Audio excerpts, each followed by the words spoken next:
When deciding on whether or not to rent or buy a home, you must first consider your circumstances. For example, how long do you plan on living in the area? There has always been this stigma against renting. You always hear the same arguments that go something like this. When I pay rent, I am simply paying someone else's mortgage. The argument here is that you are helping someone else to build equity instead of building the equity yourself. Another common argument is that people feel like it's not truly theirs. However, you don't own your house if you have a mortgage. The bank owns your house, and you own debt. Instead of renting the house, you're basically renting the money you borrowed to take out a mortgage. No one should call themselves a homeowner until their mortgage is paid off. Whoever holds the title to an asset is the true owner. If you do not plan on living in a particular city or location for more than a few years, such as those of us in the military, then it is likely the smarter choice to rent instead of buying. Renting will make you much more flexible when it's time to move. Trying to decide what to do with the house when you are ready to move can be a daunting issue. In most markets, it is unlikely that home prices will increase in the few years that you are paying your mortgage. More on the housing market in a moment. So when you go to sell your home, you may find yourself underwater in your mortgage and have to eat a certain percentage of your debt if you are not able to sell the home for what you owe on it. Your second option is to rent it out. You will have to make sure the rent you can charge will cover your expenses, such as your mortgage payment, maintenance costs, insurance and property management fees, as well as taxes. You will always have to be prepared to pay your mortgage when your house is either not being rented or when tenants are late on their payment. After considering all the extra costs involved with owning a home, such as property taxes, maintenance costs, and insurance, it is usually cheaper to rent than it is to buy, even if a mortgage payment would be slightly lower. With the money saved by renting, you can invest in something else, like CDs, stocks, bonds, etc. This is known as the opportunity cost of money.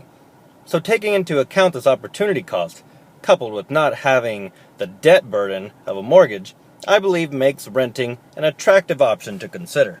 For me, the biggest reason that renting is still a much more attractive option than buying is that the housing market is still overvalued. Housing values will drop everywhere in the US in the next few years, especially as interest rates start to go up. Mortgage interest rates already began spiking earlier this year.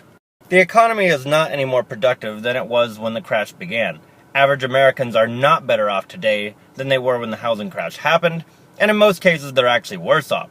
So why has the housing sector showed signs of recovery? Well, it is a phony recovery that is being propped up by artificially low interest rates at the Federal Reserve. In short, they are attempting to fix the effects of the last housing bubble by creating a new one. Some Americans can take advantage of this, but most are too in debt at this point and do not have the income stream in this economy to justify a new mortgage payment. However, cheap money from the Fed has encouraged speculators into the market. Single-family homes are being bought up by real estate investment trusts, known as REITs. These REITs pay dividends to their shareholders from the rents that they collect on their properties. However, these REITs are heavily leveraged and will be looking to unload these houses on the market once interest rates start to rise. In my opinion, it is smart to be a renter.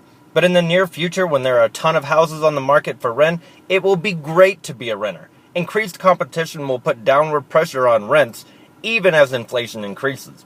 Plus, as the economy dips again, you'll be debt-free to move wherever job prospects are available. After the next crash, you'll be able to buy a house at a greatly discounted price. I'm not against buying a house in all circumstances, but people should fully consider both options. There are a lot of pros to renting that aren't often considered.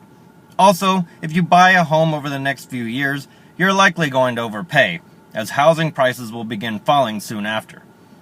Decide how long you plan on living in the home and the economic factors that will affect its value. And finally, weigh your options before committing to a mortgage.